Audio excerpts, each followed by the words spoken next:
Halo sahabat Mechanical Engineering, selamat berjumpa dengan Gusti Mechanical Channel.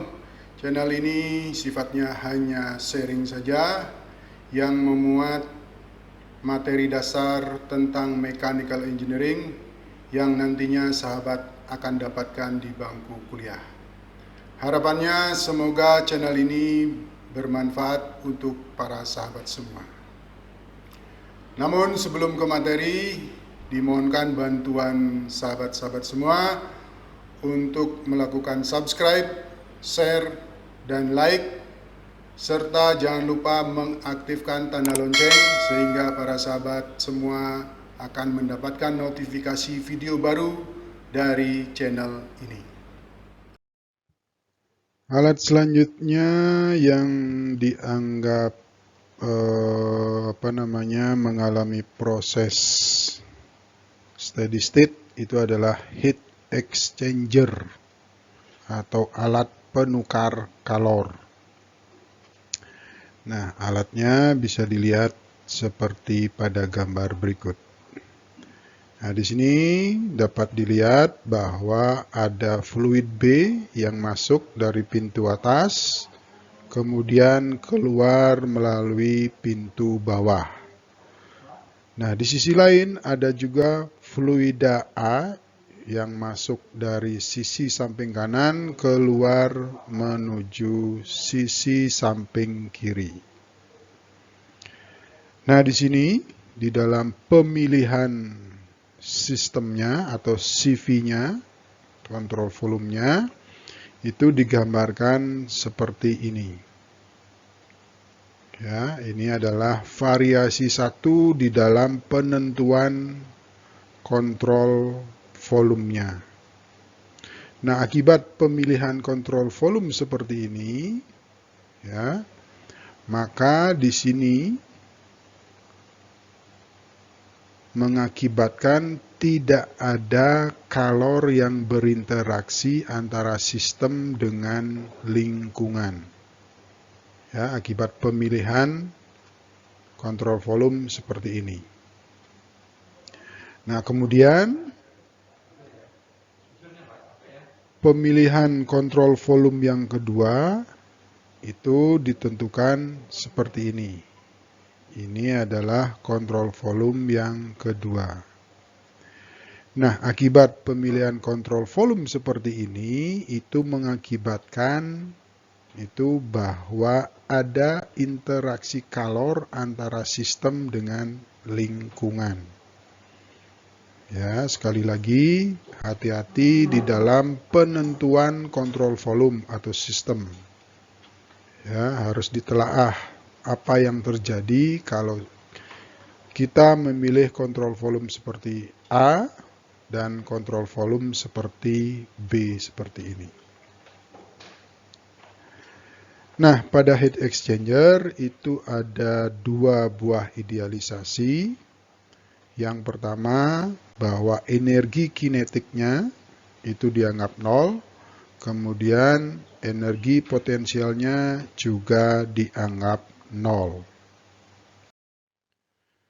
Nah, untuk neraca masanya bisa kita tuliskan untuk fluida A, ya, itu adalah laju massa fluida A yang masuk itu sama dengan laju massa fluida A yang keluar. Kemudian disederhanakan dengan M dot A. Kemudian untuk fluida B sama, bahwa laju massa fluida B yang masuk itu sama dengan laju massa fluida B yang keluar. Kemudian kita sederhanakan hanya menjadi M dot B saja. Selanjutnya mari kita bahas neraca energi dari heat exchanger. Nah, karena penentuan dari sistem atau CV-nya, kontrol volumenya berbeda, maka neraca energi itu mengakibatkan persamaan neraca energinya itu mengakibatkan berbeda juga. Nah, mari kita awali neraca energi untuk sistem atau kontrol volume yang jenis A. Nah, persamaan neraca energinya akan sama, ya, seperti ini. Nah, tetapi dengan pemilihan CV jenis A, kita lihat dalam gambar skema bahwa di sana tidak ada kalor yang masuk. Ya, kalor yang masuk, sehingga dari gambar skema itu Q-in-nya itu kita anggap 0. Nah, kemudian kita lihat di sini satu persatu W-in-nya di gambar skema kira-kira ada enggak? Kalau tidak ada, maka W-in-nya kita anggap 0. Ya, begitu juga dengan energi massanya. Kalau ada, maka tidak bisa kita coret. Nah, selanjutnya, suku yang bisa kita coret itu adalah Q-out. Karena di gambar skemanya itu tidak tercantum adanya kalor yang keluar. Ya, Q-out-nya kita anggap 0. Nah, kemudian kita telaah untuk W-out-nya. Di gambar skema ada apa enggak? Ya. Kalau tidak ada, maka dianggap 0. Nah, dengan penyederhanaan ini, maka persamaan neraca energi untuk CV jenis A itu akan menjadi seperti ini. Ya. Energi massa yang masuk itu terdiri dari energi massa untuk fluida A dan fluida B. Begitu juga yang keluar terdiri dari fluida A dan fluida B. Nah, kemudian kita jabarkan energi massa ini ya ke dalam persamaan selanjutnya. Ya. Jadi ini. Nah, atau kita susun sedemikian rupa gitu ya, sehingga persamaannya menjadi ini. Ya, persamaannya menjadi seperti ini. Nah, kemudian dari persamaan di atas tadi, kemudian kita jabarkan. Ya. Nah, penjabarannya akan menjadi seperti ini. Ya. Nah, dari persamaan ini kemudian kita lihat idealisasi yang telah ditentukan. Dikatakan bahwa tidak ada energi kinetik yang berinteraksi, ya, dan juga tidak ada energi potensial yang berinteraksi antara sistem dengan lingkungan. Sehingga suku-suku dari energi kinetik dan energi potensial itu bisa kita anggap 0. Nah, kemudian kita selesaikan persamaan ini sehingga persamaannya itu menjadi seperti ini.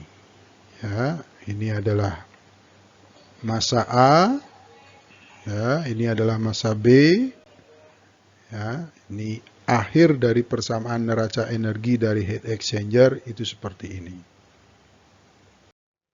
Nah, kemudian kita akan menentukan persamaan neraca energi untuk sistem atau kontrol volume jenis B. Ya, persamaan awalnya sama. Kemudian kita lihat di gambar skema bahwa ada interaksi kalor, yaitu berupa kalor yang masuk, sehingga suku ini tidak bisa kita coret. Ya, tuh. Nah, yang bisa kita coret itu adalah W-in, Q-out, dan W-out. Karena pada gambar skema itu pada prosesnya itu tidak terjadi W-in, W-out, dan Q-out. Ya, sehingga persamaan awal ini bisa kita sederhanakan. Nah, kita kemudian mendapatkan persamaan seperti ini. Ya, di mana Q-in-nya karena ada 1, maka sigmanya itu menjadi Q-in saja. Ya. karena hanya satu pintu. Kalor yang masuk itu satu pintu, maka sigma Qin kita rubah menjadi Qin saja. Dan selanjutnya inilah persamaannya. Nah, kemudian dari persamaan ini, kemudian kita jabarkan, terutama energi masanya, seperti biasa, gitu ya. Energi massa A dari yang masuk, dan energi massa A yang keluar. Nah, inilah persamaannya menjadi seperti ini. Nah, kemudian dari persamaan ini kita lihat ada idealisasi, maka kita dapat menyederhanakannya lagi, yaitu suku kinetik dan suku potensial kita hilangkan. Kemudian didapat persamaan akhir menjadi seperti ini. Inilah neraca energi untuk sistem jenis B. Nah, untuk alat selanjutnya yaitu pipe dan duct. Ya, karena pada alat pipe dan duct itu banyak variasinya, kombinasinya banyak. Ya, kombinasi salah duanya kombinasinya adalah seperti ini. Ya, jadi ada aliran masuk, ada aliran keluar, kemudian di sini dianggap ada key yang keluar, ya. Nah, kemudian untuk kombinasinya yang lain ada seperti ini. Di sini ada ada steering, proses pengadukan di sini. Kemudian di sini ada proses pemanasan, tetapi di sini bukan Qin yang dituliskan, tetapi di sini adalah kerja dari listrik. Ya, ada kerja listrik yang masuk ke sistem di sini. Nah, ini dengan dengan pengalaman-pengalaman sebelumnya, Anda bisa mendefinisikan persamaan neraca massanya dan persamaan neraca energinya. Nah, silakan dicoba sendiri untuk menentukan neraca massa dan neraca energi untuk alat pipe dan duct ini. Demikian pembahasan materi untuk kali ini. Jika para sahabat ada komentar, pertanyaan, saran atau ide, silakan ditulis di kolom komentar di bawah.